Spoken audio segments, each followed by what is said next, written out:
तुम्हें पता है बायोटेक इंडस्ट्री का ग्रोथ रेट कितना है? नहीं रहने दो, गैस मत करो। 22% है। मेरे पास भी कुछ इन्फॉर्मेशन है। अच्छा, बायोटेक्नोलॉजी और लाइफ साइंस का सेक्टर लगभग 4 बिलियन US डॉलर्स का सेक्टर है और बायोटेक्नोलॉजी के सब सेक्टर्स जैसे कि bio services, agriculture biotechnology, industrial biotechnology और बायो इन्फॉर्मेटिक्स लगभग 1 बिलियन US डॉलर्स के सेक्टर है और ये सेक्टर लगभग 1 लाख लोगों के लिए रोजगार का साधन बना हुआ है। और इतना ही नहीं, अरे बस मेरी माँ, बस कर यार।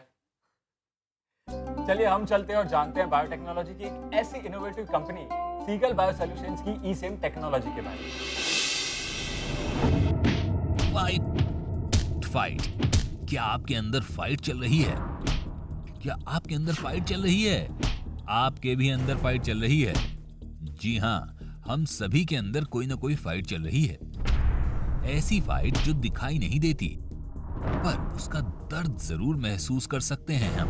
डेंगू, मलेरिया, टाइफॉइड जैसी जानलेवा बीमारियों से आज अनगिनत लोग लड़ रहे हैं और ऐसी ही एक खतरनाक बीमारी है कैंसर, जो आज हमारे देश की सबसे बड़ी समस्या बनी हुई है।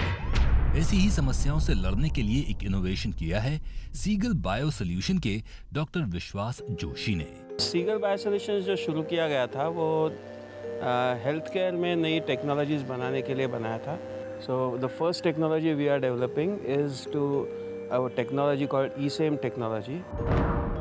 डॉक्टर विश्वास जोशी द्वारा डेवलप की गई ईसैम टेक्नोलॉजी एक ऐसी टेक्नोलॉजी है जो कई तरह की थेरेपी को डेवलप करने में यूज होती है।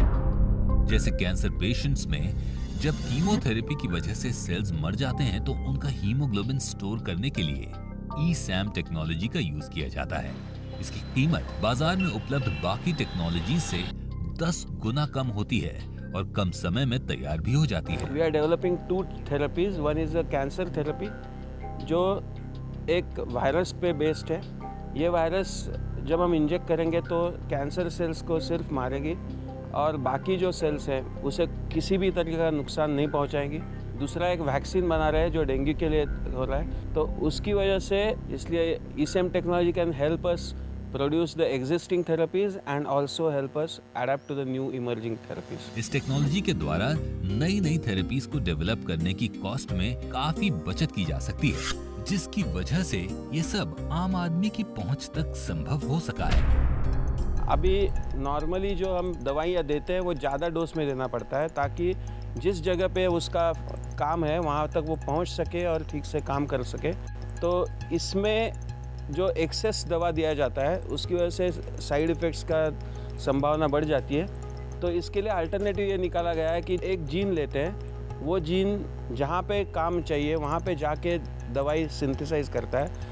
इसको जीन थेरेपी करके बोला जाता है और ये जीन थेरेपी आज तक इंडिया में संभव नहीं है, लेकिन ईसेम टेक्नोलॉजी एक टेक्नोलॉजी है जिसकी वजह से ये ऐसे टाइप की दवाइयाँ हम बना सकते हैं और जिसका हमने शुरुआत भी की हुई है। डॉक्टर विश्वास की इसी सोच को पूरा करने में आगे हाथ बढ़ाया है BIRAC की देखरेख में council of scientific industrial research organisation और वेंचर सेंटर ने। उन्होंने हमको पहला ग्रांट दिया जिसकी वजह से we were able to develop this technology proof of concept very rapidly.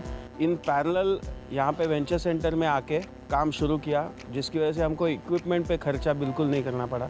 Doctor Vishwas Joshi जैसे स्किल्ड हुनरबाज ही हैं जो हमारे देश को बायोटेक्नोलॉजी के क्षेत्र में इतना आगे लेकर आए हैं। डॉक्टर विश्वास जोशी के इसी प्रयास को हमारा दिल से सलाम। हम है हुनरबाज, आजा हुनर दिखा दे आज।